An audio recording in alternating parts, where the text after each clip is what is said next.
whatever it is with prayer. And we are so very kind to, thankful that we have the pastor of this fine church, Pastor Triplet, to giving us a welcome to Gethsemane United Methodist Church, and he will also give us our opening prayer.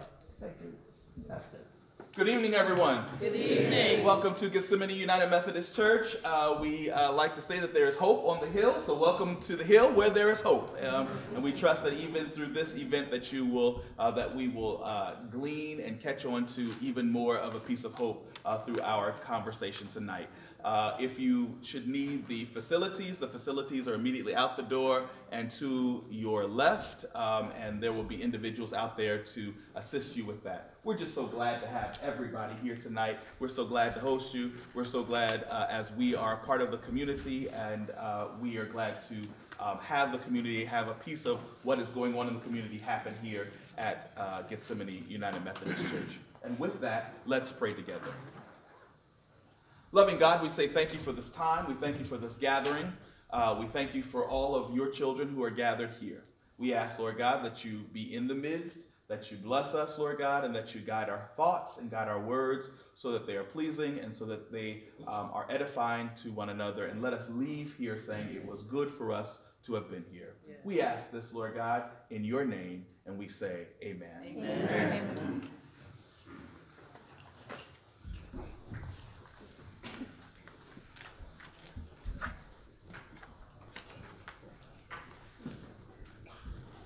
Sounds like it's on me. Welcome, welcome, welcome. Wake up, wake up, wake up. Wake up. Yeah. Hey, it's only what, 7 o'clock, 10 o'clock at night? Anyway, I want to thank you all for coming out. Pastor, thank you so much for opening up your church to us. This is phenomenal. I'm glad you got an opportunity to see real people working together. Just about 10 minutes ago, we had this whole operation next door. See, this was a test to see if we can adapt and overcome. We adapted and overcome. We move from here we are here now. So anyway, my name is David Grogan, and MacArthur Bishop, I want to thank you on behalf of the Southern Christian Leadership Conference for giving me this opportunity to be the chair of this particular event, the Townhall, we call it Activism, vote. So the question becomes, why are we here, right? And I think the answer, we're going to talk about why we're here, but I think the answer is we're here because we're concerned why we don't vote. You know, in the 21st century, so many people have died for the right to vote. And if I gave you the numbers, you would be completely blown away by the numbers. People don't vote. And I would say roughly less than 35% of the people in Prince George's County are actually voting. My guess, which is one of the reasons why I'm happy to be on this panel, my guess is that it's an educational component to it. We don't vote because we don't know why. We took civics out of our schools a long time ago. We graduate from high school. We have no idea the difference between a state senator versus a U.S. senator, Congress people, school board people. So I think it's an educational piece. That's my guess, but we're going to talk about it. So I'm happy to have a panel here, and I want to thank this panel. This panel was somewhat handpicked. I brought together a group of people who I thought would do a tremendous job articulating the issues. And let me just say this, the Southern Christian Leadership Conference is a nonpartisan organization who does not endorse anyone. Let's be clear, nonpartisan doesn't endorse anyone. So there's no political affiliation here. We have people here from all parties, Republicans, Democrats, to come together. We got people from the school board because, again, I think this is about education. I think that we have to figure out how do we get civics back in our schools. That's my thought. But with that being said, without further ado, I am going to introduce our phenomenal moderator for the evening. Darius, I have to apologize in the midst of all moving around. I did not, is this the, Bible. You're supposed to read the Bible. Don't need to read the Bible on this young man. Darius Stanton is a father, he's a husband, he's an educator. I know Darius from the what group were you from, Darius? That you didn't put in your Bible. Just test me. You had all this wonderful stuff, everything in there, but the one group that I was looking for. The Maryland Caucus of African American. Caucus of African American Leaders. Caucus of African American Leaders, they're based out of Annapolis. Civil rights organization that if you all get an opportunity, with the second Tuesday of the month, we meet down there. If you really want to see an organization that's serious about holding elected officials accountable and serious about the issues, please come to see us at the Caucus of African American Leaders, where I know Darius from. But most of us know Darius from the Peace in the Morning show. Darius is a professional moderator. Like I said, he's a father. He's an advocate. He cares about people. There's things, honestly, with this guy, he's brilliant. He said education is the new sport. How about that? He said education is the new sport. When you hear somebody say domestic violence, he says domestic peace. You know, all of these different things, just a totally different thought process. And on the nonprofit that deals with emotional intelligence. Something else I think we're missing in our school, there's a difference between IQ and EQ. Emotional intelligence is something that we got to get in our schools and start teaching our young people real early. So without further ado, my brother, peace in the morning show. Keep it live, keep it fun. Let's keep it going. Brother Darius A. Stanton.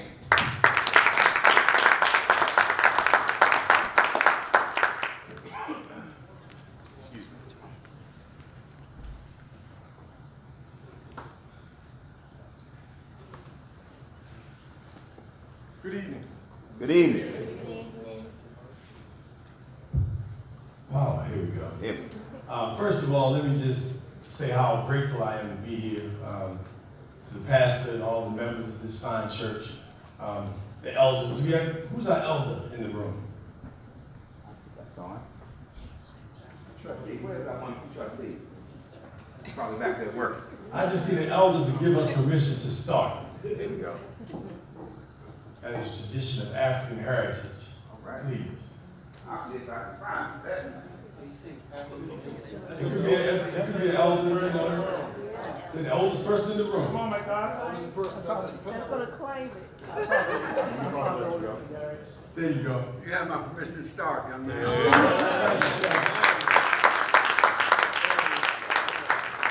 I appreciate that. I also want to take out a brief moment to thank my mother for being here, Queen Ayesudebe.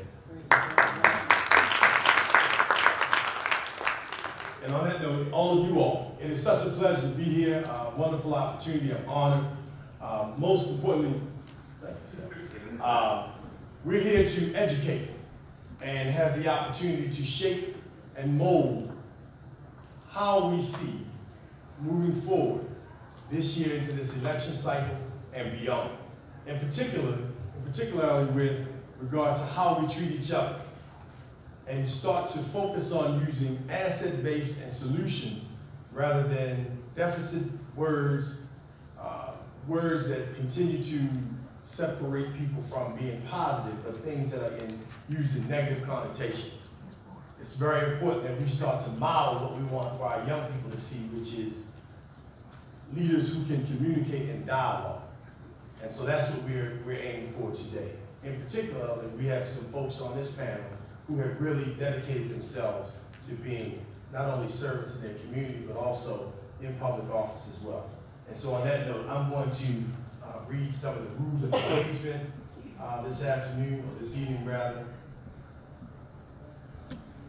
For a fully participatory approach, the following form will have these rules.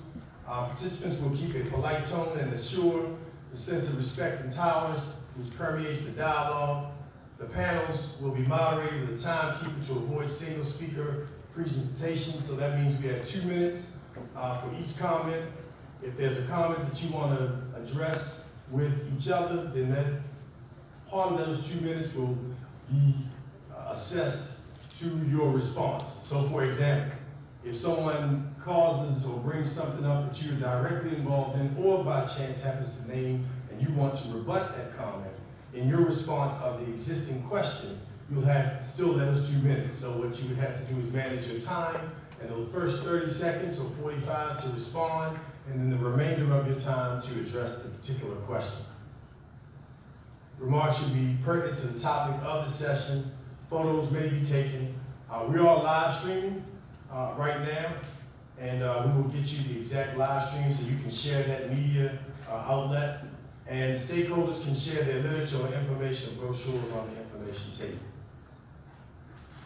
Also, Vote Smart, www.votesmart.org, is a resource that is available for folks who want to know who your candidates are, how they voted, their position, and also another resource is the Maryland General Assembly, which is mgaleg.maryland.gov. That's mgaleg.maryland.gov.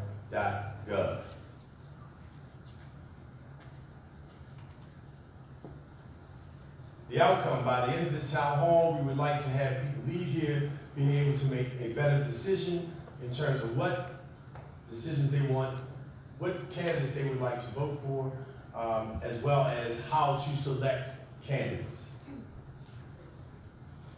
As we open, we're going to allow each panelist an opportunity in 1 minute to share your name, your title, what you do currently in terms of your vocation, or if you're holding, we only have 2 folks, I believe, on the panel who are actually current holders of an elected office. But if you have any other positions that you'd like for folks to know about, you have 1 minute to introduce yourselves, and then we'll get into the questions. And I will start to my very far, actually, there you are, sir. I'm well. I thought I would start with the young lady, but I'm now starting with the gentleman. To my left, your right, board member, Mr. Edward Burrows. And you all have 1 minute to introduce yourselves. Thank you very much.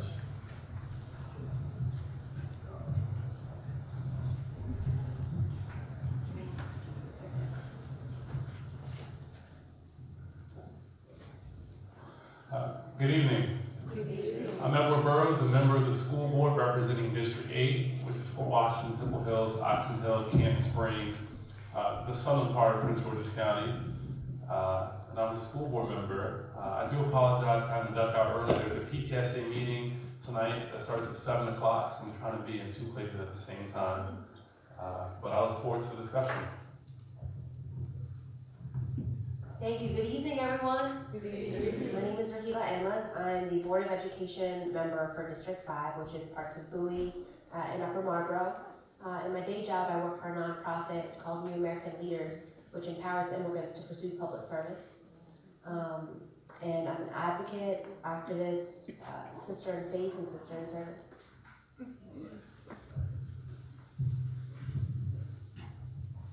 Good evening, my name is Gianna Taylor. I am a student activist from Howard University, and I am a part of H Chooses.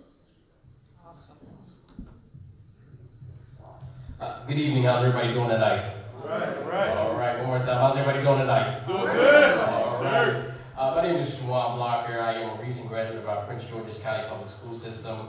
Last year, I had the honor of serving as a student member of the Board of Education.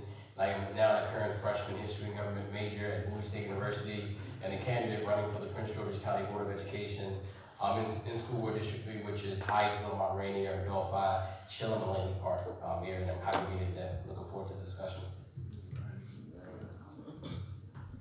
Good evening, my name is Imani Bryant. I'm a freshman political science major at Howard University from Atlanta, Georgia, and I am an activist with H Chooses.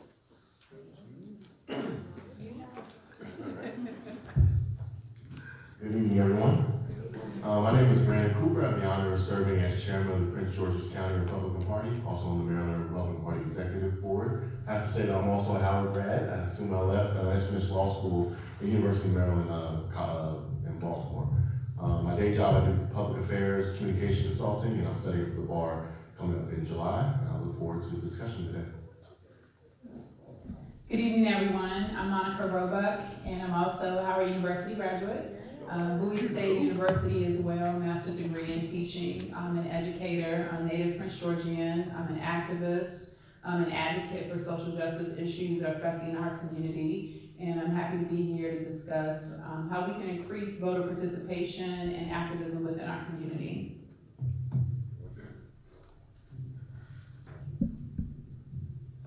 H.U. You. I'm Bowie State.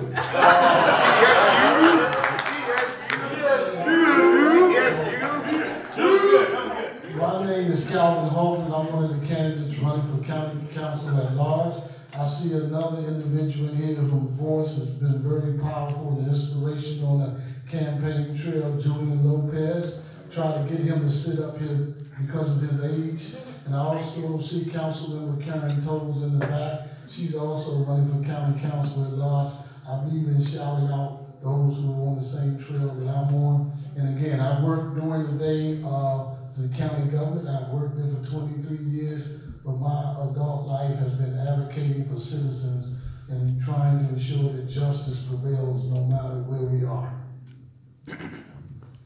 Hello everyone, my name is Crystal Oriella. I'm also an activist and advocate. I've been that for a little over a decade. I am the communications director for a nonprofit Human Resources Achievement Program, and we work to break the pipeline from school to prison that you see, not just in Prince George's County, but nationwide.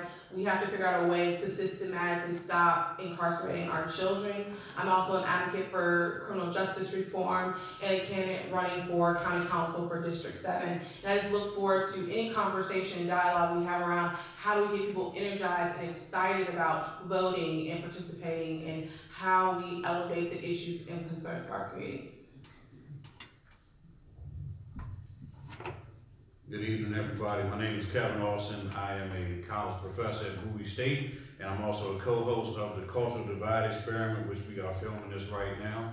So you guys can check it out on YouTube or on Facebook and Instagram.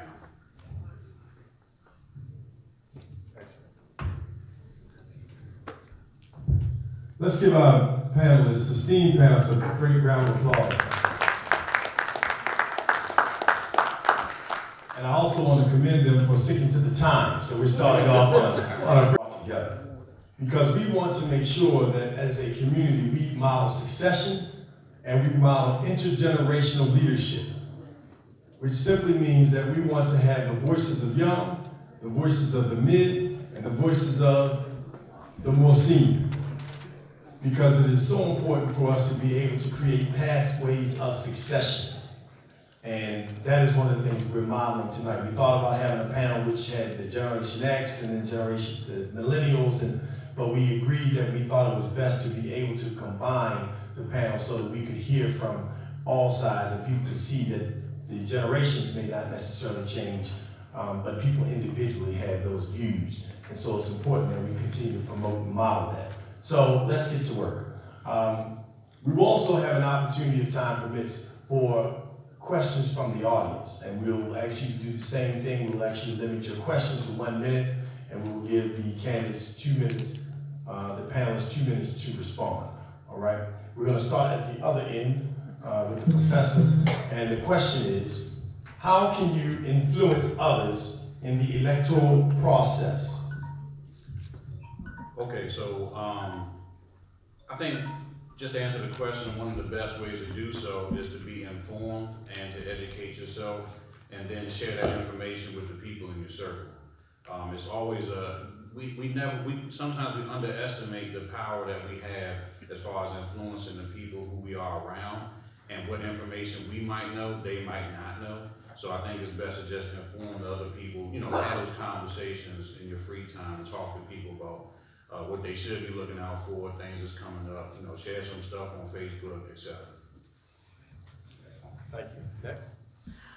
I think a lot of people are probably going to touch on what the professor mentioned about how to inform people in your community and your surrounding circle about what's going on and how to stay informed. So I want to kind of look at the question from a different angle, and how do you influence the electoral process when you're looking at the people you're actually electing. I think that's part of the conversation that we usually don't look at. How do you actually influence the people that are running, turning your issues into voting issues? And I think you do that by mobilizing the community around you, making sure that you're going down, if it's to Annapolis or is it to the county council office, and lobbying for certain things while they're in session. And you say to them, and I've done this in offices, we're going to make this a voting issue. I'm going to watch how you vote, and I'll make sure everyone in my community knows. So vote how you will. And I think we have to make sure that we are doing that, making sure that we are shaping what candidates' platforms are built around.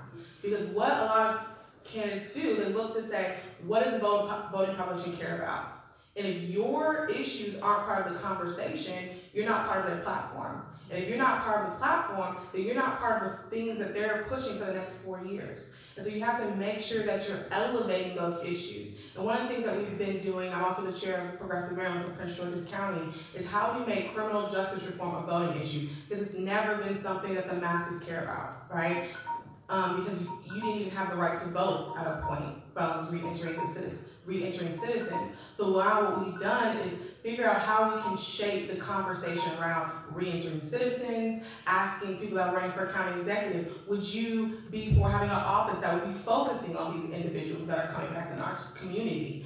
And that's how you get issues that you care about, not just being things that are talked about, but actually getting legislation passed, actually getting money funneled into those. You take the opportunity while they're building their platform, while they're deciding how they're going to shape the next 4 years that they're in office, and making sure that what you want is part of that original agenda. Powerful responses to a very important question. I believe what I do every day is what we should be doing. Mr. Price, when I arrived at Bowie State and you got me involved in the NAACP, we were taught that it doesn't happen during campaign season and election year. It happens every day. If you have young people or others who are not involved in the civic association or the homeowner association in their neighborhood, then we're losing the battle. This is a fight that has to happen every day. We can hold our elected officials accountable, but we got to hold one another accountable by being involved in our communities. Until we get involved in our communities, the elections and campaigns will continue to have a situation in Prince George's County particularly that allows individuals who really don't even live in our county to determine who's elected in our county.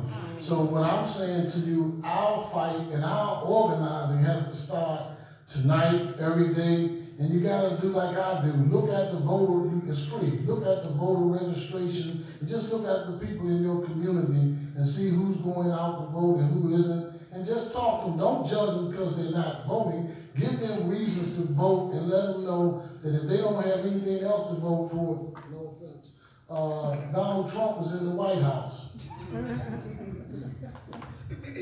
Excuse me. I think it's important to address issues that are important to the community in order to get them engaged, because if they don't have issues, or if we're not addressing their issues, then they're not going to go out to vote. For example, I held 2 expungement fairs. The first one was very successful, and in that event, we were able to let people know that now that once you clear your record, you can now go out and vote. And so it's important to engage people with issues that are affecting them. In the second expungement fair that we did, we held a component where we had a job fair. And so jobs are important to people.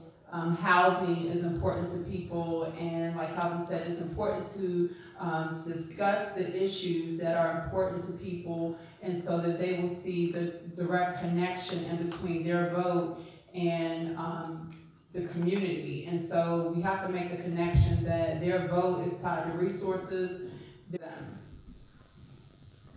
All right, and so the question, how do you influence others in the electoral process? To me, it depends who you're trying to influence, first off, if it's the voters or elected officials. And as elected officials, I think the old saying that the squeaky wheel gets the oil. You gotta be loud, you gotta be active.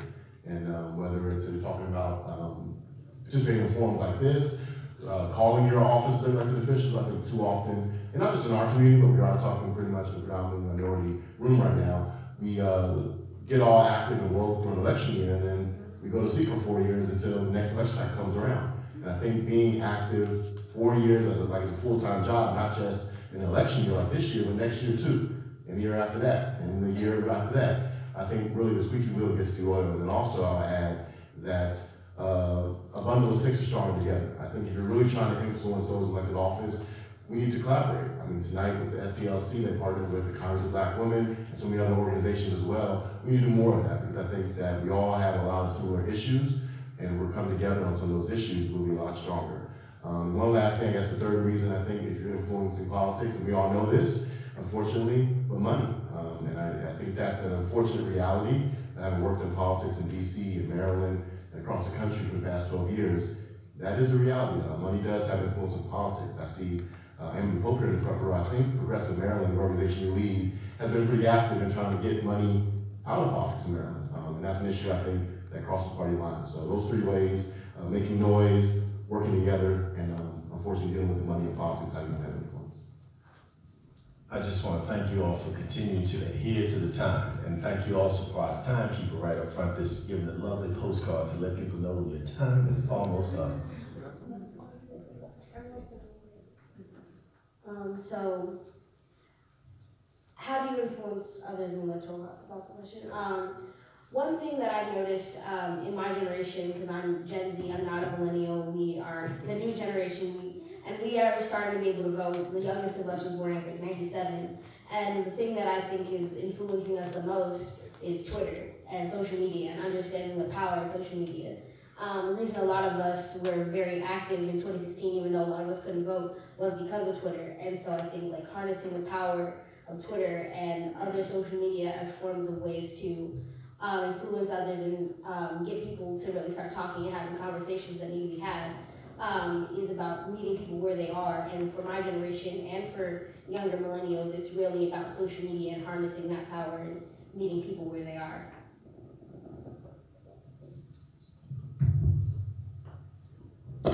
Thank you for the question. I would really just piggyback off what was already said. As a young person, again, at Bowie State University, and just young people in general, we typically, in certain instances, don't get involved and engaged in politics or elections, and there are various reasons for why that might be the case. But oftentimes what I've noticed over my course of being involved for about 4 years in politics is that a lot of young people don't really get involved because they feel as though that they don't have a voice. And I think that's problematic because those who don't believe that they have a voice or don't have power when they really do relinquish their power, not knowing that their voices are the ones that are most important. And so what I try to do, as a young person trying to get other young people involved in politics, the reality is that it might not be popular. It might not be something that is as fun as going to a party. But the reality is that us as young people, especially the other young people that are sitting with me, I think it's our obligation and our job to continually to have our boots on the ground. And despite it not being popular, trying to get more students involved and engaged. And we do that by inviting them out to events like this. Trying to make a connection between how you are directly impacted by individuals that seek to sit in office. And again, at Bowie State University, I just emphasize with a lot of students on campus that this is a big election year. There are also other young people that are running for elected office that are your age.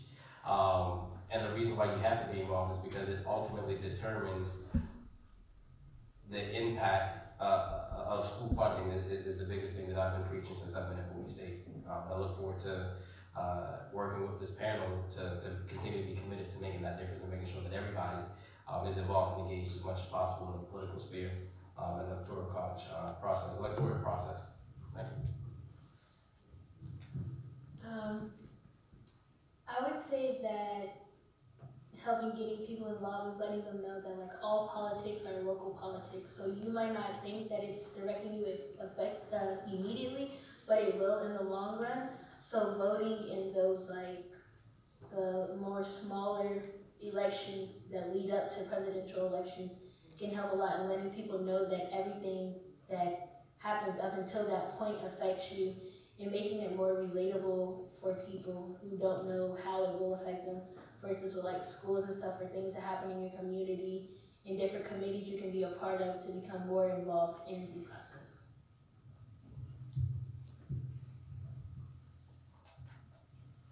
Yeah, so I think a common theme that I've seen here is just the idea that politics is personal.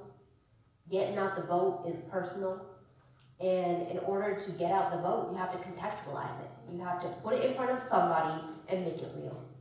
And there's one person in my life that I know has impacted my involvement in the electoral process and the involvement of hundreds of people in the electoral process. And that's my dad. My dad immigrated here from India in the late 80s, in his 20s. And within 10 years of him coming here, he decided to run for office. I was 5 years old at the time. And as a 5-year-old, he got me going to parades. He got me and my sister going to parades, and that's how we got involved in politics. And he got my grandparents registered to vote, and now they're avid voters. And he got our community members at our mosque to also register to vote, to come out, to support, to be at polls. Politics is personal, and we all know that. But I don't know if we always understand our power to influence others and engaging in that process. Or even the type of influence or role that spirals out from there. I don't know if my dad realized in the late 80s what would be the situation now that I'd be sitting here now. That hundreds of people would be involved because of what he did. And I think every single person here has the capacity, the ability, and probably the influence without even knowing it to have brought in so many people in the electoral process. So, we're change makers, y'all. Let's keep on keeping on. But actually, when I first ran, and David Murray first ran, her dad helped us out significantly. And so it really has come full circle for us. I think, the panel has spoken pretty at length about what needs to happen or how you can influence folks electorally. As I look around the room, a lot of the elected class is in the room, the politicos are in the room, and I think what we have to focus on is putting smart people in office and ethical people in office. I think we know how to influence people already. The political class, they know how to get people elected already. And so it's how do you use that power to put in smart, honest, ethical people that are not going to always do what you want them to do, but will always do the right thing for their constituents. And I think that's the conversation that we have to have. We deserve to have smart people in every seat in the county that represent us. We have almost 1 million people in the county. And so how we use our influence as change makers or elected officials or aspiring elected officials is something that we have to figure out. I think as an elected class, we have to figure out what are our goals as a community. And how do we get people elected that believe in those goals and that will execute those goals, that can contribute to those goals? And how do we remove people that don't share those same values, even if they're nice? I think that is the conversation that I think as a unit, people in this room and people in county leadership need to have. Excellent. Let's give them a round of applause, please. I want to recap some of what we heard just now. One of the things that was, and the question again was, how can you influence others in the electoral process, politics process? How can you influence others in the electoral politics process? And some of the responses, one I thought was very important, was hold people accountable. Make sure we hold folks accountable once they enter into that race, as well as take those seats. Engage people with issues that affect them. Making sure that you bring things to the table that are affecting and impacting people on a consistent basis. Be loud and be active. Which is something that is very important, so that we make sure that people understand. Often people run, and because they have a better communication machine, that they're able to get their voice and their communications out there. But as my good friend from Generation Z, and I apologize for not including Generation Z, but Generation Z is on the panel. Let's give Generation Z a big round of applause, please. It is important that we use all forms of social media, and especially those in a constructive way, so that we create and promote solutions. And last but not least, smart people. I had a conversation with my wife the other day, and she said, "You mean to tell me people don't have to have any kind of educational background check or test or anything before they run for office? They can just run for any seat?" And I said, yes.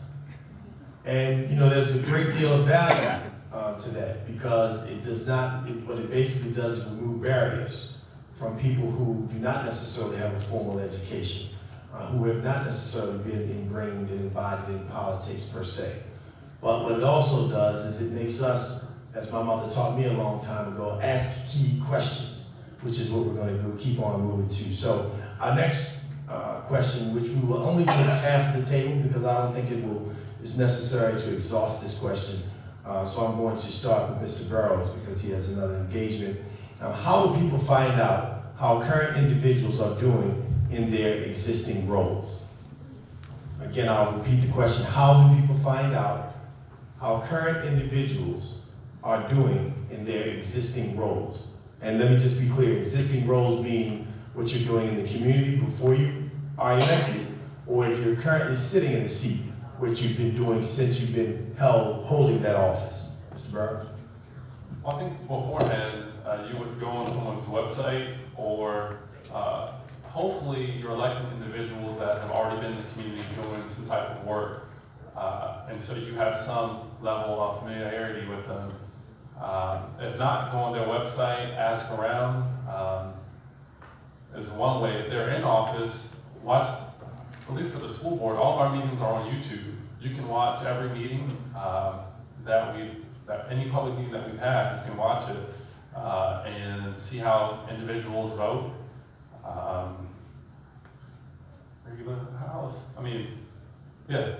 say YouTube, and really ask around, show up. I think the best way is to come to meetings, whether it's to go to Annapolis and see what your delegates and senators are doing, or come to a school board meeting. When people show up and are paying attention, it makes a big difference on how that vote turns out. There have been a number of votes that would have failed, at least at the school board level, I know, if the room was empty. But I think, Rahila, you had an amendment to put like $3 additional million into maintenance, and because there were so many people in the audience, members voted for it. But if that room was empty, it would have failed for sure. And so I would say show up, YouTube. The news is also a good way, but those are my recommendations. Yeah, just adding on to Ed, I was speaking to a group of young ladies this morning at Elizabeth Seton High School. And it's funny that this question comes up because my entire message to them was about crafting your own message, owning what's yours, and making it known what you stand for, who you stand for, and what you're all about. In whatever means, whatever ways you can make that happen. This was very clear for me when I first tried to pursue public office. That it's very difficult sometimes because there are different people that want to define who you are. And the only thing that you can do, only person you can control is yourself.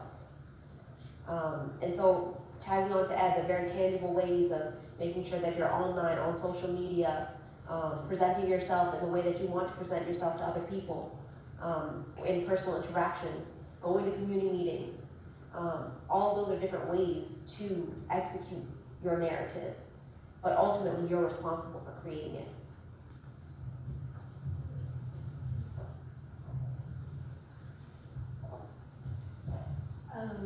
They basically just said it all, but researching, looking into who people are, what they've done previously, if you don't know them, or say like you're new to the community and you weren't there to see what they've done before, you can ask other people.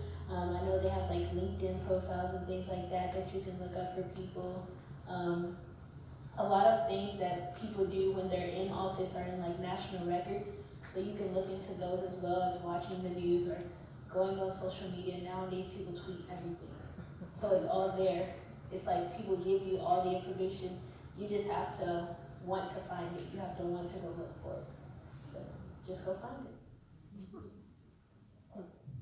Again, I think you all have practically covered it. I would just add, you can simply go to the Prince George's County Board of Elections website and view the list of every candidate running for office, as well as their campaign websites, their contact information, campaign office. But what I would also say, and I guess this is a double-edged sword, just be careful when you receive the Democratic or even the Republican ticket. I would say that, of course, you see them getting passed around on election day. I would say prior to receiving that pamphlet, make sure that you do prior research on those candidates, because everybody who might happen to be on that ballot, whether it's Democratic, Republican ballot, might not necessarily be the right person for that position. They simply paid or made some deal behind closed doors in order to be on that ticket. So again, it's a double-edged sword, but just make sure you research everybody that's on the ballot to make sure that they are the right people and the best person for whatever the office is that they're running for.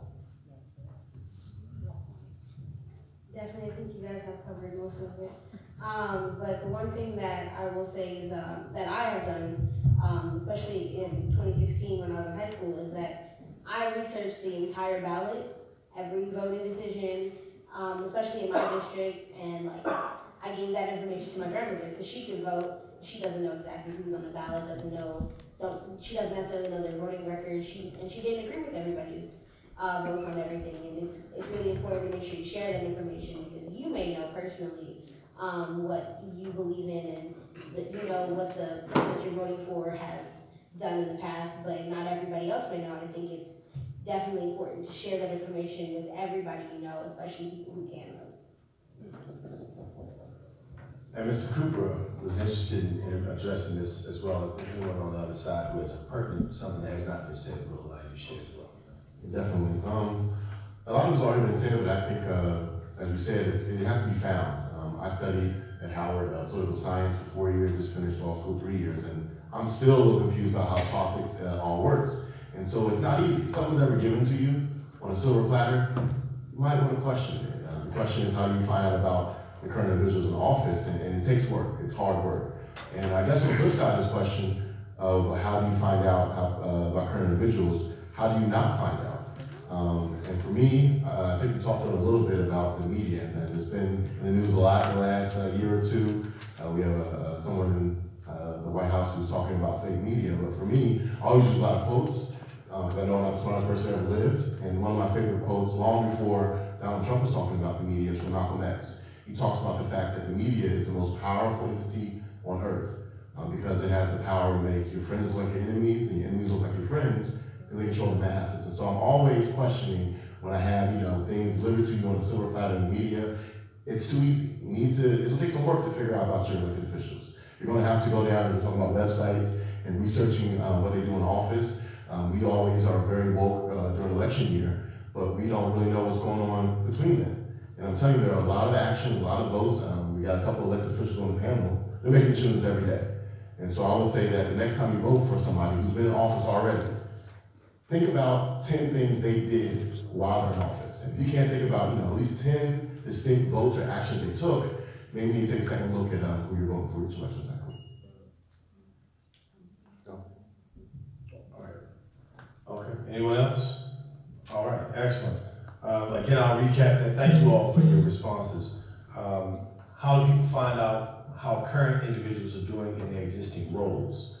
And the highlight or recap basically is research, attend meetings, check out those individuals' websites. I think someone also mentioned references and looking out for folks who worked with them in the past. And then I'll just add, keeping the process from being objective versus subjective. And that is very important because a lot of people, depending upon how you feel, they respond differently to people that whether they're in office or not. The question is, what did they actually do? And what is the record as it applies to that? So we will now move on. There is we'll make that shift next, all right? So the third question is, what matters most to you when deciding on candidates that best represent you? The question is, what matters most to you when deciding on candidates that best represent you? We're going to start on the other end with Mr. Kevin, Professor. Not defer to Crystal. Yes, you may. Okay. Oh, really? So what matters most to me? I look at two things when I'm looking at who I want to represent me. One is, yes, looking at the policy, what they want to push, what they want to advocate against. And I think for me, what's most important is what drives them. I always want to know what motivates them to want to be in public office. What motivates them in the sense of what legacy do they want to leave behind? Because a lot of times in politics, you have people that are what we call career politicians. The most important thing to them is the next position and preparing themselves for that. And I think we have to understand how we weed those people out. And we really look at the people that the most important thing to them is how impactful they're going to be. Because I think that is the key to everything. I remember this quote, great is not a measure of who you are, but the impact you have on others. And I want to be great. That's something I used to tell myself over and over. And I think those are the type of people we want leading.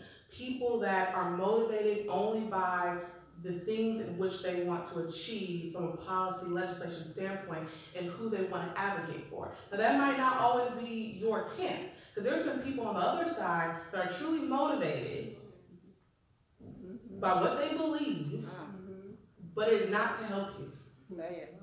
And so, though we want to, one, check on what drives them, but then make sure what drives them is something that's going to benefit you. That's right. Because there's a lot of people that are motivated by oppressing people, by making sure that laws are stripped away from certain people in this country, that the power structure stays the same. There are people that believe in that. And so I think it's really key that you always understand what drives someone. You get that by looking at what did they do before they ran for office. Don't ask them what they did last year, ask them what they did 5 years ago. That's a word. For me,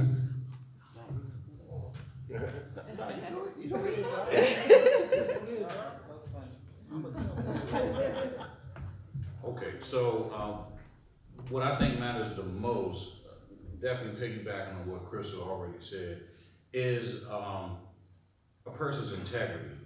And integrity is something that, integrity is an idea of what people do when they're not being seen, when they don't think they're being seen.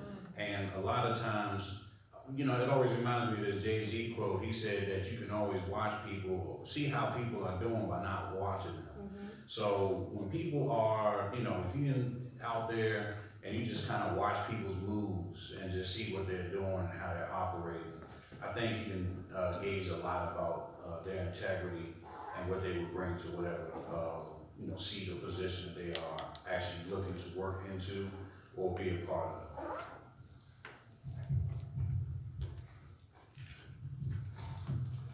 for me, it's service.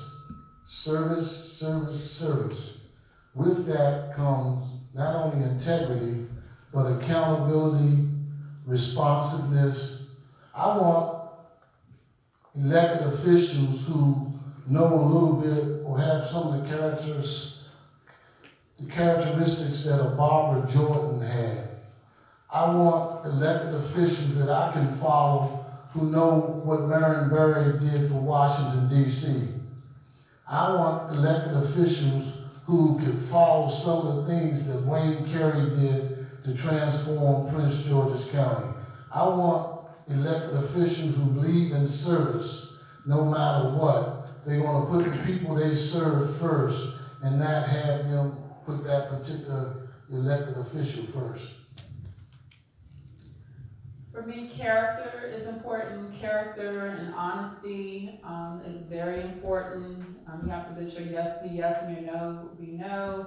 A lot of times politicians will just tell you what they want you to hear, and then they'll change when they talk to the next person. So we need people in office who are honest, who are trustworthy, who have character. For me, public education is very important. I want someone who supports public education. If we don't have schools and a good education system, I don't know where our society is going to be in about 10 or 20 years, okay? Our students and our children are the future, so we have to invest in our schools and we have to invest in our students. And the Bible says we have to help the least of these. And so I'm looking at what are you doing to help those who can't help themselves or don't have a voice within our community? What are you doing to serve the community? Or are you just coming out around election time? So we're only as strong as the weakest person within our community. And so we have to bring everyone up. So I'm looking at service and also character. Public education is something that I think is going to drive the direction that our community is going to go. Okay. Well, I talk a lot anyway, so I'll pass it to other panelists. my whole personal philosophy is fueled by Black liberation and Black power, and so when I'm looking for someone who I want to elect, I'm looking at how they interact with the Black community as a whole, and how they interact with people who exist at the margins of our society, because it's easy to pander towards people who have the most privilege, but it's harder to listen and actually act for people who exist at the margins of society, and that's who I want to see representing me in office, and that's what I always look for in a person who's running for office.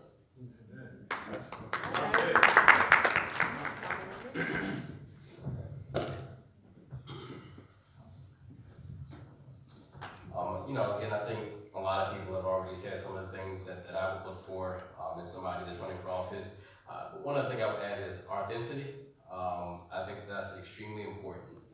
There are a lot of people that, again, who will run for office and put the name on the ballot just to do it, and they're not really sincere in the changes that they want to make.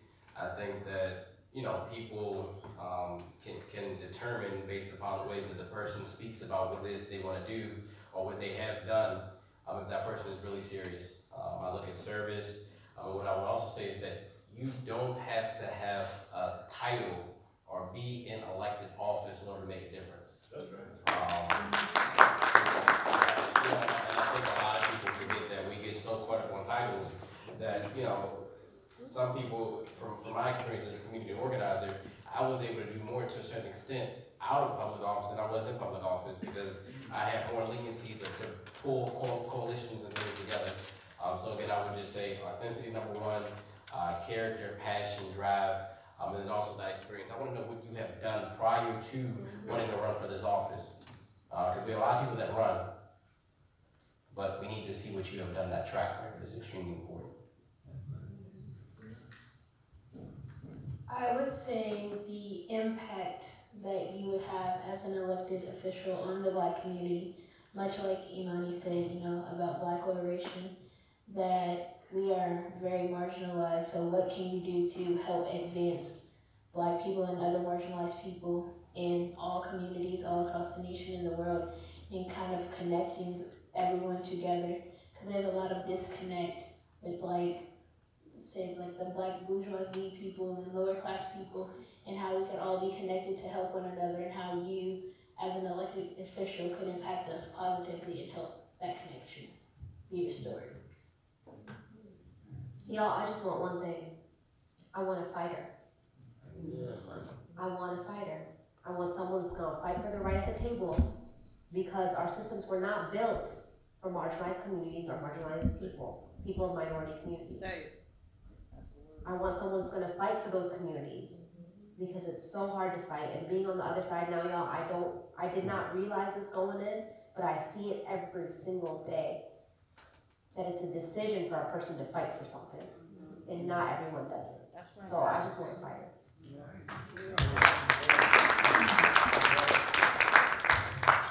Well, again, thank you very much. The question was, what matters most to you when deciding on candidates that best represent you? And the response that I would like to add, or the question actually, what determines what people have done?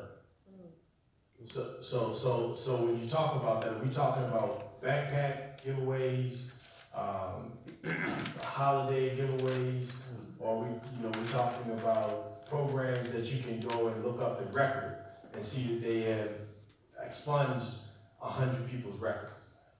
You can see that they housed 150 people, that they helped to put seniors in houses. What is it that determines the record? Anyone on the panel? Excellent question. Anyone on the panel? Cal? Okay, I'm good, For the young? Oh, okay. I'll definitely be short, and again, that is a great question. I would say the person that's running for the office should meet certain qualifications. And I guess I would say that's based upon the position that you're running for. I'll give just one example. So running for sheriff, I would hope that someone who has never served in law enforcement wouldn't decide to jump out and say, hey, I want to be sheriff, just because I have this amount of community service experience. I just don't think that that is equivalent or efficient enough for you to run for the office of sheriff. I mean, I would say the same thing for school board. If you have somebody that's running that has not been involved in the community, hasn't been to PTA meetings, hasn't attempted to show up at school board meetings and then even work with different PTOs and advocate on issues related to school matters, then I mean, it might be a tough sell or push for you when you're going around trying to talk to voters and say, hey, this is why I'm running for the school board, because I've done this in the community, because I've done that. And so I would say that, I guess, is a short response if that answers your question. Not really. Talk about. Yes, you may. Let me just be clear again. So what I'm looking for is not what not to. I'm looking for what are tangible results that people should look for. That was really the direction I was going. You addressed what people shouldn't do. Well, they shouldn't come in with the void of these things. But I'm looking for what should they come to the table with of accomplishment. What are those types of accomplishments that you would look for when you look for a body of work that should be someone that represents you? Thank you, though, for answering the question. No problem. Yeah, he did answer. So, I mean, no. is this just for the panel? No, well, the public will have an opportunity to take. Do you know when that will be?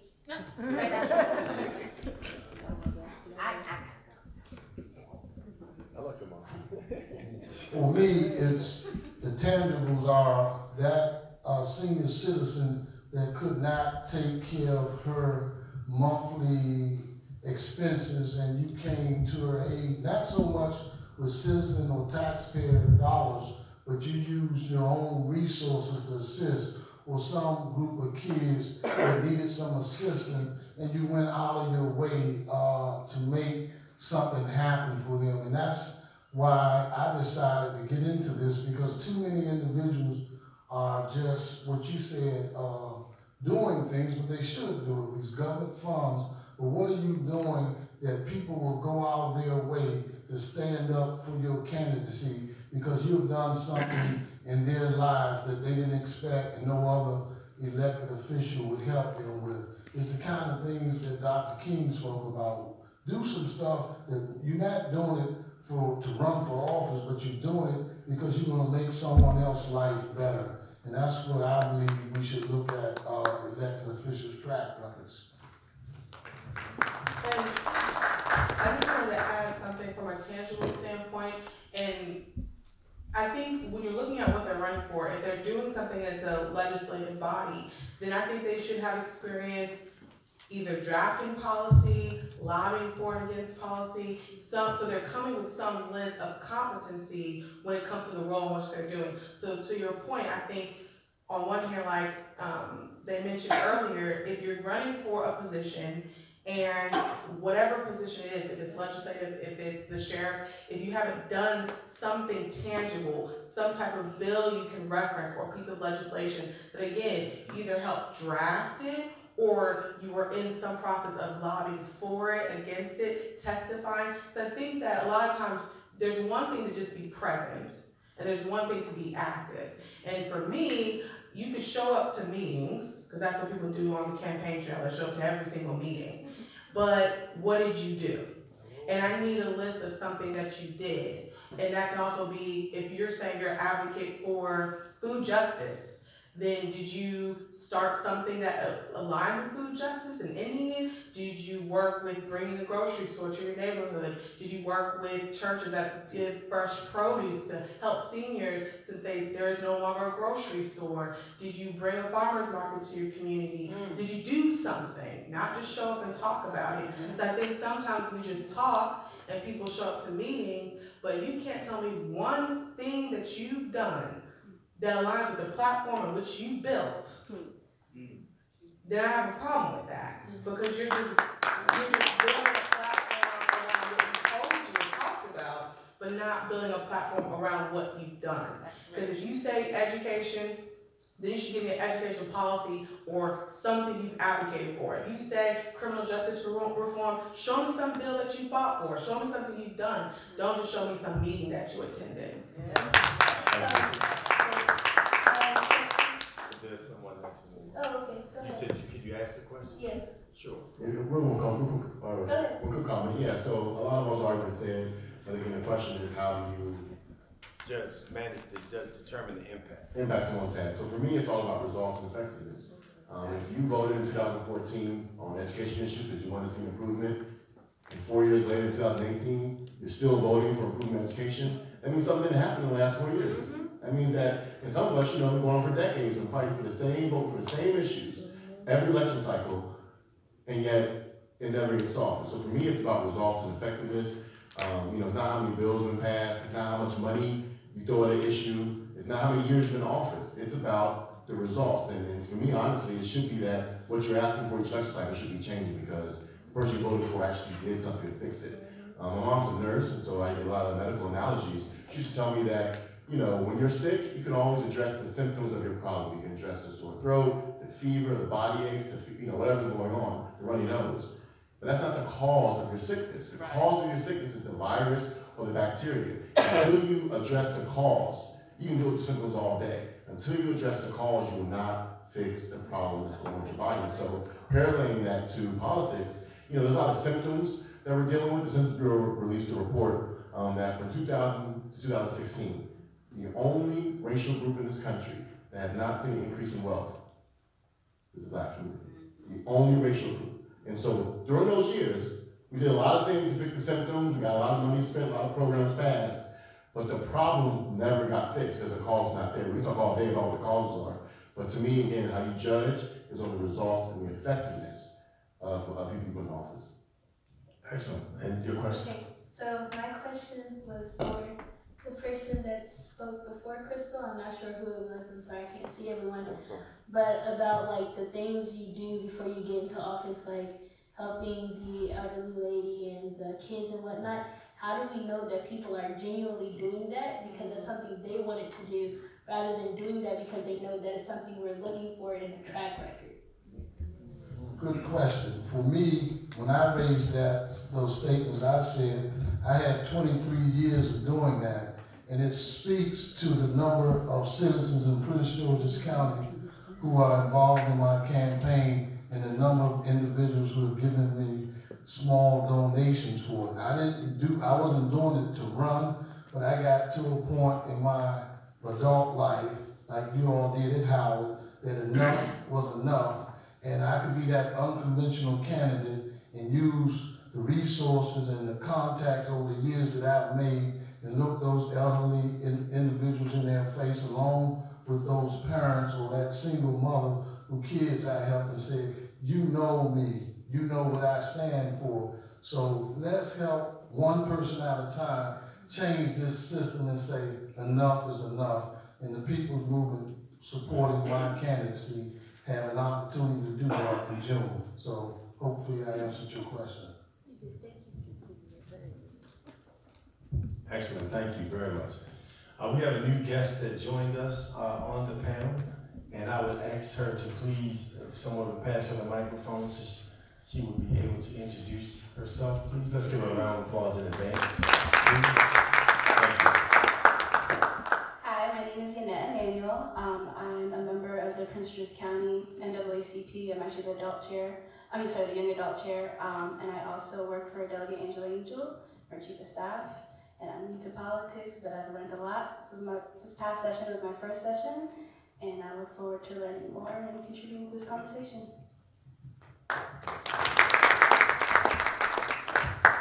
All right, at this time, we're going to turn over questions to the audience. And so you have an opportunity. I do need to know just how we're going to, okay, so we're just going to ask you to stand and project yourself. Please, if you need a mic, we will make sure that you get one. You can actually use mine. And last but not least, you have 1 minute to make your question or comment, please. And we also encourage you to be asset-based. Thank you so much. Can I start it off since I'm already standing? Or does Mom want to go first? No, you're there. So, my name is Linda Tucker.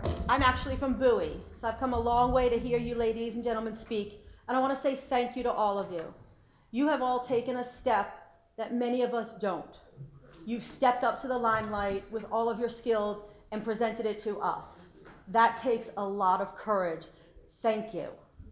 And I do want to say it is doing right by the people in your community. And I can give you 2 examples. One, I battled stage 4 cancer. During the snowstorm of 2016, I called City Hall and said, my street's not plowed. How am I going to get to chemotherapy? They told me to call an ambulance. I called my city council member.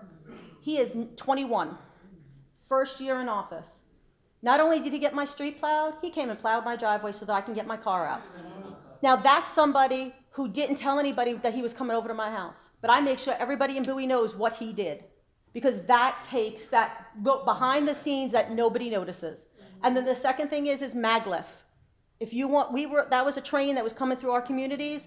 As a citizen, I stood up and fought against it. So if I can do it, I'm a minority in this community. I'm over 45, I'm a white woman. I have no connections. If I could stand up and fight to stop that train from damaging our communities, then there's not a person in this room or in this community that can't do the same thing. Thank you. Next, please. Looking all around. Hi, peace and love. Good evening, everyone. Good evening. Yes, it's wonderful. I love what you said. Thank you for this lovely session. I'm just going to be plain Jane. You know what that's like, right? Yes. You guys are so boring. Why would I vote for you? What do you have that would make a young person come up and give you their vote? What have you said today? Honest to God, ask yourself. That's really going to make these young people who are facing police brutality, violence in schools, parents on heroin, can't go home at night because the house is locked up with drug addicts. What are you saying that's going to make a person come out and vote? People are working 3 jobs now. People can't even catch up with their children. Their neighbors are keeping their children. People are being put out with 5 and 6 children. We need something creative, innovative, a cartoon, an animation. How many people are voting? Act out on a cartoon what their activity is. And when other people come, they don't have time to go call up the executive, go to the YouTube and look up everything. People don't have time for that now. You need something quick fix to stop this. Something creative and So let me thank you very much for your question or your comment, ma'am. Let me just make something clear. David Grogan, in his introduction, did make the point that this is not a candidate forum. So they are not speaking as candidates. Everyone on the panel is not necessarily running. And so this is not, they're not projecting or running for anything in particular. Some folks are seated, who are actually seated in office currently. There's only the 2 folks, well actually 1 now, on the school board, but other than that, that's not the case. Beyond that, you know, everything else that you said, you know. But excuse me, I didn't mean that you're running for office. I mean you're boring, knocking on doors, looking in an elevator, looking up computer. People don't have time for all these things you're talking about. We need something like Black Panther. You need something quick, strong, and hey, this person, a good example. Your time, Sure. You went back. You went back. So I gotta keep you honest to your time. Thank you very much. I appreciate it. Any response from the panel? Ladies first, and then Mr. Block. Let's give our guests a round of applause. I think you raised a great point. I've dealt with constituents who called our office about questions, and I realized they didn't understand the legislative process. A lot of them just called, someone told them to call, say, you know, vote this way or whatever, but they don't actually understand who's on these committees, you know, how it really works. And what I've just been thinking about myself is that advocacy groups like the NAACP and Progressive Maryland, our jobs are to like, you know, what you said, take the information that we know and handing out to the masses, because being able to speak out is a privilege. A lot of people who work long hours, one example I think of, we had the crime bill this session. It was held on during the weekday of the day, there was a number of constituents that came out from Baltimore City. The organizers, organized buses, got them all out there. The hearings ran so long that people couldn't stay. They pushed back the time. People couldn't stay as long as they wanted to and get to testify. And someone made a comment like, well, if they really cared, they would have stayed. And it's like, people have kids they have to go pick up, they have things to do. Being out here, they have to sacrifice things to get here. Not everyone has the luxury to be able to. So, as advocacy groups, our job is to get that information out and so that the people are informed. A lot of times I have conversations with people and they have no idea that everyday citizens can come down to Annapolis and testify on bills and stuff like that. So there's a lot of information that I didn't even know, and I'm an educated person. I just graduated from the University of Maryland. I did not learn until I got to Annapolis. And that information should be in the curriculum, that just the legislative process overall, this is something everyday people should know. And even the church needs to be more involved themselves in educating the people that they come to them on Sundays. And that's how it used to be in the Civil Rights Movement. And Totally agree. And we're in the second wave of the Civil Rights Movement now, and so we need to act like it. And we have more technology these days. We can reach people in further places. So let's summarize the information. Don't make them do the work that we can do ourselves. And if you want to double check it, we can just walk you through how to check it yourself. But I agree that information should be more easily accessible. So there's there are a few, you say it again? Actually, you can, but Mr. Block is next. No, Chris can go first. No, it's not Chris, it's the gentleman over here. The gentleman over there can take it, then I go after that. All right, you all have 1 minute, and starting with the professor. Okay, so I'm not running for any elected position or anything. I talk to my students, I teach communications, and when I talk to my students about the assignments and work and the idea of research, they give me those same situations. Nobody got time to look this up and look that up. The problem is I don't take that as a cop-out. They got cell phones, and the same way they look up Cardi B's new song, the same way they can find out Coachella, the same way they got Jordans 10 years from now, they can look up this information, so I don't use that. Again, it goes back to, for me it goes back to being around people and being a catalyst for that conversation to have. Because the same way we can talk about football every single Sunday, the same way we can look up information about what's going on local level politics. The county administration building is right down by the courthouse. You can go up there for free and get all the information about every single person who's elected in the county. That's literally what I did. I went down there and they told me this person, this delegate, that whole district. So that was the answer for me. Thank you.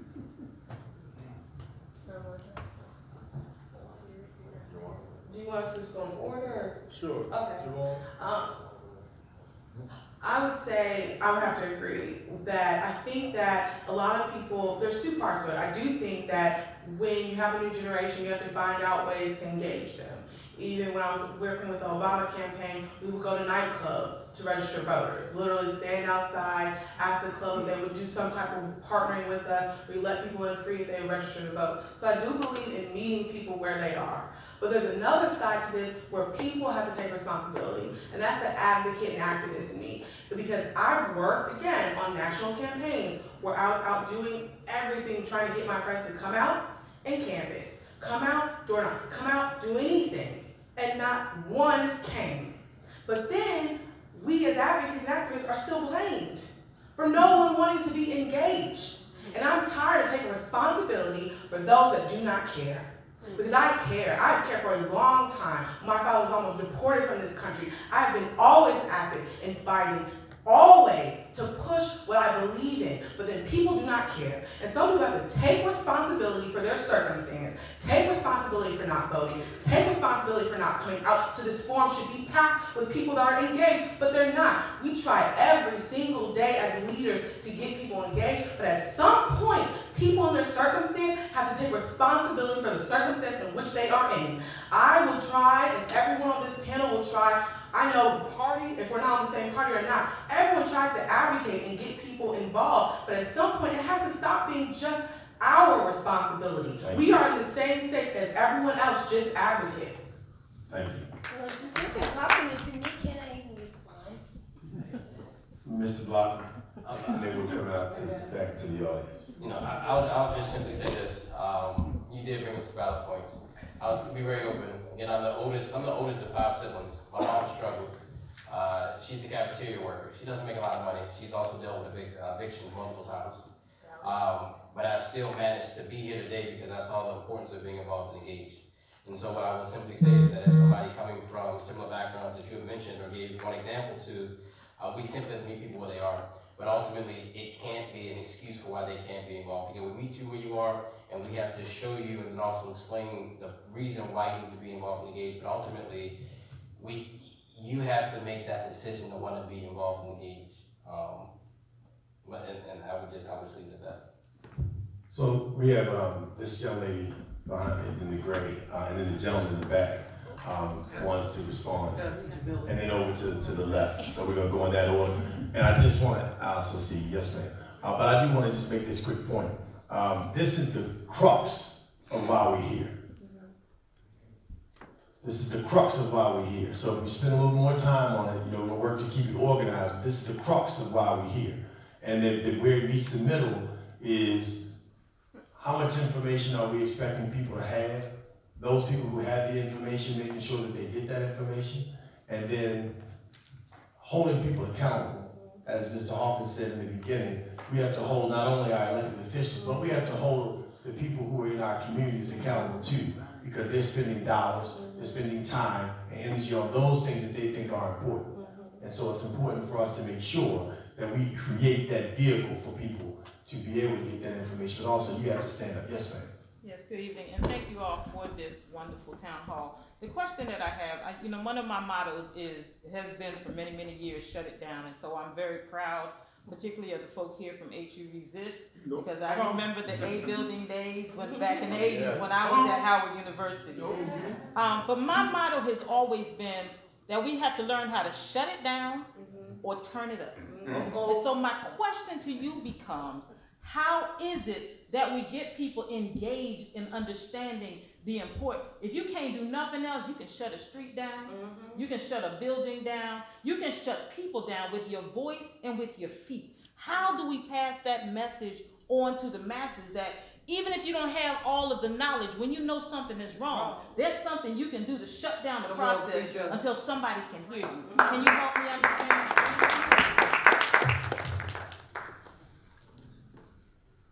Okay, your question, can you say it one more time for me? Really?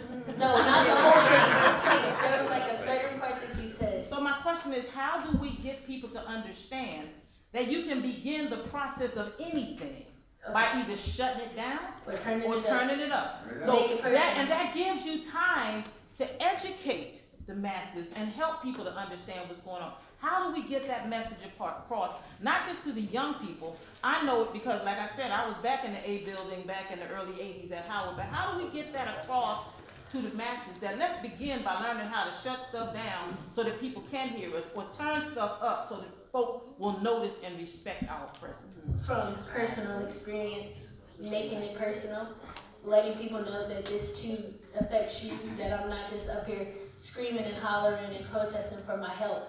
I'm doing this for you, whether you choose to do it or not, because in the end, we're all in this together. It affects everybody. It's not just a one-person fight. And the sooner you hop on board, the quicker things will get done. So yeah, just making it personal. So to answer your question, when we have issues that happen in our community, like police brutality, that's the time when we have to organize our community and say, this vote is tied to choosing a prosecutor and a state's attorney who is going to be fair. And so when we have issues that are affecting our community, that's the time when we've got to organize people, bring them together. And to the last point that was made, we can't keep voting around emotion. We as a people vote emotion, and we are passionate, we are emotional about things, but we have to vote on issues. What are the issues affecting us, and how are people going to represent us best? And it's not about what we say, it's about what we do, okay? Because people can smile in your face, and those will be the same people who will be voting against the issues that are important to you. So I think there's a lot of work that needs to be done within our community in terms of organizing, in terms of bringing people together around these issues that keep happening within our community time and time again. And at that point, we need to say, okay, now we got to get out and vote. Can I just make make one quick. No, in the back, and then we'll come back to the back. Yes, sir. All right, thank you so much. Real quickly, John Hutto, local organizer.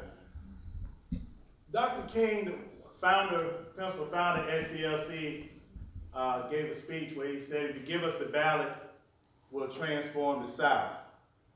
A few years later, one of his, I'm gonna say contemporaries, the late Malcolm X, stated that the ballot is like a bullet, but if you don't have a target within your reach, you keep your ballot in your pocket. So what I'm getting at here is that really the highest office in the land is the office of private citizen. That's really the highest office in the land. So my question really is, how do all of us, but I'm pointing to the panel, how do all of us create a movement ethos? See, my first demonstration I was involved in at 10 years old, it was a council member, Atlanta City Council, that got me involved in the fight against racism, the late Jose Williams, bless his soul forever. So what I'm saying is, ultimately, if you aspire to be a politician, how can you use your office not just as a legislative avenue for progressive action, which you should do anyway, how can you use it as a bully pulpit to really spark and galvanize citizen action? Let me state that question one more time. For my political aspirants out there, those in political office, how can you use your office, crime bill, how can you use your office, school system, how can you use your office as a bully pulpit to galvanize the citizenry for political or progressive action? Thank you for your question.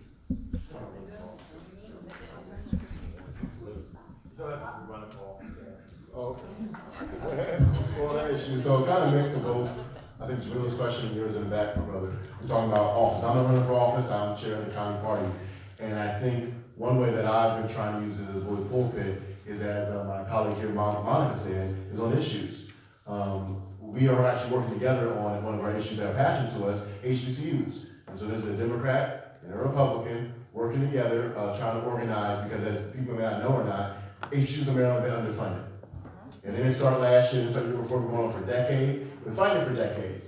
And so for me and my perspective, you know, you're talking about Malcolm X and MLK, both of those brothers will tell you that it's beyond party lines. One of my favorite quotes from Malcolm X is that there's one political party in this country by two different names, Democrat and Republican. Until you realize that, and I've been working in politics for 12 years, I have no problem working with good Democrats and good Republicans. I have no problem calling out bad Republicans or bad Democrats. Anyone who knows me, anyone who gets to know me, knows that I don't hold my tongue when it comes to issues important to my community. So for me personally, even though I'm a lifelong Republican, even though I'm on the executive board of the Maryland Republican Party, what I can do to have that bully pulpit hit issues, and as you mentioned, to turn it up, is to speak the truth and not be, as I think Raheem was talking about, a fighter and on the issues. And sometimes fighting, I have two fronts. I fight, you know, on the opposing side, but also internally within my own party for issues that are right. And so that's what to add on to that, if I'm not running for office, but if you're an elected official, you have access to certain resources that other people don't. So you get to use certain public spaces for free. And so you can use that as an opportunity to educate your constituents and other residents within that county and state. And so that's something that you should be doing actively through the off session or during the interim. You should advocately trying to educate the people around you, because a lot of people don't know what's going on. And then someone mentioned that, you know, people should be held responsible. There's a lot of things that happen down there that happen overnight that you don't even know about because you were at home. So there's no way that everyday citizens can find out that information as quickly as you do. So that, again, is on us to be able to give out that information and let the people know what's going on. I just want to add to your question about, because I am running for office, and the thing I feel like is different, and one of the reasons I decided to run, is what I talked about earlier. You have a lot of people that are in politics for a different reason, and they use the platform to do one thing, exactly what they were elected to do. They don't see it for anything else. They don't know how to look outside the box of the scope and the power in which they have, and they use the excuse, well, that's technically not my job. So they'll divert you to someone else. And I think what elected officials should be doing is use the platform in which they're given as a megaphone. They should be doing this. If you are an activist and advocate, meaning you're protesting and rallying and gathering people in the streets, around issues, you should be doing that exact same thing, but now with the power of your office. Yes. That is what they need to be doing. Taking the power that they have as an elected official and rallying around every issue. I don't care if you say that's a county issue, then I need you to drive back down to your county and stand in front of the county council and along with everyone else that signed up to petition and stand up there and say, you're wrong, you should be doing this with the funds, this is what you should be doing, and that holds so much more weight. But there's so much fear in going against your colleagues that you'd rather have a backroom conversation than stand with the people that elected you on the front lines of the issue as opposed to protesting outside on the picket line, as they say. And I think that's what a lot of more elected officials need to be doing. Don't be afraid to challenge your colleague in front of other people. Rally with your congregation and your residents and the people that are fighting for the issue. That's how you do it. You don't do it just behind closed doors. You make sure that they see it out front. Thank you, man. Let me just, before Mr. Hawkins replies, we have 5 minutes left on the program, and so I want to just give us a quick time check. There's a gentleman over here who had a question. This, I apologize, you did not get to the roll call. We'll see what we can do, but that gentleman did have his hand. So we're going to go to him after Cal has a brief response. Following that, our board member wanted to make a comment, and then Mr. Blocker. If we have time after that, we'll take one more question from the audience. I did have a question for you that I don't think it's going to be. You're right, Ms. Belinda. I want to say real quickly to Reverend Dr. Jamila Wood's question and John, I'm running for office. It's not even about me. If you all want to understand moving truth to power and really doing something serious, Belinda Queen, sitting right there, 23 years ago when I met her, she was out here advocating in season and out on issues, track record on issues. What you talked about, that young lady right there fought, and still fighting. When you're talking about a fighter, that's a fighter. If any of you are not on her social media page, even though you said, but that's someone that fights and gives you answers to questions, deal with issues no one else have an opportunity to stand up and speak about. So publicly, thank you, Belinda Queen. Thank you. Sir? So I want to follow up on Rahila's comment that what's crucial is to have people who, when they're elected, will be fighters. That's right. And as people have noted, a big issue in the county is education. And we've got this corrupt education scheme, and there was an audit 6 months ago, and the main conclusion of the audit is that the school system has a culture of non-compliance with rules and regulations. Now, if you want that culture to change, then that comes from the superintendent of schools. And so many of the school board members are in his team, and then there are people like Rahila and Ed who are not. And the question for people running for school board, are you going to be on his team or not? And for the county executive, currently has the power to hire and fire the superintendent. So the question for people who want to be the county executive, are you on record for hiring or for firing the superintendent of schools? Okay, thank you, sir. So we appreciate your comment. All right, so when I came in, the young lady was talking, I'm gonna let you know it bothered me because I'm still a community activist by heart. But so I want to say we are what we eat. I had to write it down. Our history and our foundation is our environment. As Miss Mama Andrews always say, if you don't know where you're going, if you don't know where you've been, how do you know where you're going? It's so very important. Elected and community appointed leaders have to have the passion and the fight in them and be creative thinkers to think outside the box. We live in a diverse society, but we aren't diverse thinkers or leaders. So how do we get our leaders to realize that they have to represent all? to reach the masses through diversity and creativity, just like the young lady say, whether we're Democrat or Republican, whether we're black, white, or brown, whether it's high class or low class, whether it's a married couple or single mom struggling, whether it's disabled, able, and most of all, the ones who have a clue, who have the time, but the ones who don't have the time, who don't have a clue, without throwing stones, because what I saw was us throw stones, but we don't know people's history. We can't throw stones. I've been doing this for 23 years because I was sent by God to represent the ones who have to work, who can't take. That's not throw stones, you guys. So how do we get people to realize you are elected, whether you're elected, whether you're a community leader, it is our job to represent these people. That's right.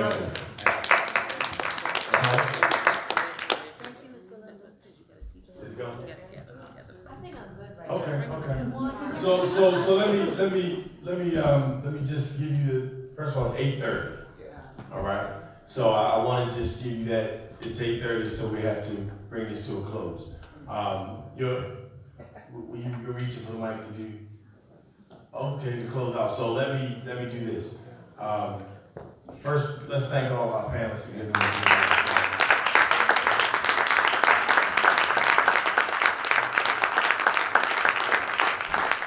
Let's also thank our audience with the robust energy, the passion, and our host. Let's thank the pastor of this good church and all of you.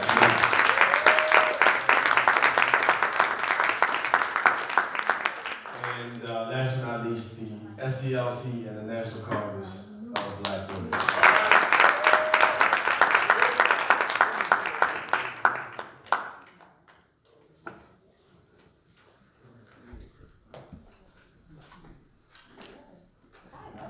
How are you?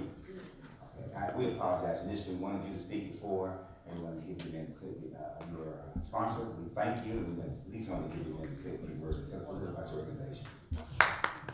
All right. I'm Dr. Evelyn Jenkins. I'm with the National Congress of Black Women, and we do a lot of things throughout the United States of America. We have chapters all over the world. I'd like to speak a little bit about the shut it down or turn it up. I love that. So what do? How do you teach personal responsibility? A lot of times we can't do that. But when we can't teach the personal responsibility, sometimes we just have to ride the wave. And what I mean by that is like when March for Our Lives came to DC, we were out there marching with them. And what we did was, we identified everywhere in the United States that the children could go and register to vote, okay? Because a lot of them don't even realize that at the age of 16, they can actually register. So when we started handing out information saying, you know you can go register right now, you might not necessarily be able to vote right now, but you'll be ready. You'll be ready. And half of them said, really? So that's what I mean by ride the wave. There were 800,000 people out there. Yeah. So jump on board wherever you can.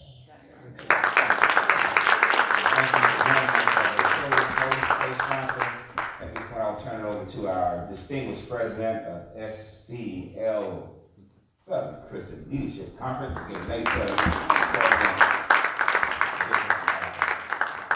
Thanks, David, and we want to thank the panelists for doing a great job and presenting some very helpful information. We want to thank you, Derek, for doing a very good job in moderating. We're not going to take that much time because we have 2 more of these town halls going on.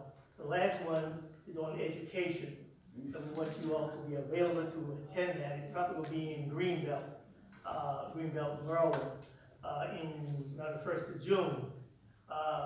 We're not going to take up any more time. Make sure we have all your email addresses, and so we can be communicating with you, because you, as young as you are, we need your help with the Southern Christian Leadership Conference. There were some membership cards passed out. Hopefully that you were able to join the Southern Christian Leadership Conference tonight, but if not, later on. Once again, I want to thank all of you for coming. I want to recognize our first Vice President, Reverend Smith. To put this on and to David and all the people that work on that committee, and we want to thank you so very much. And we'll be hearing more from us because we want you to become part of SCLC. I'm quite old now, and we need you young people to come in and get involved with the Southern Christian Leadership Conference to keep the legacy.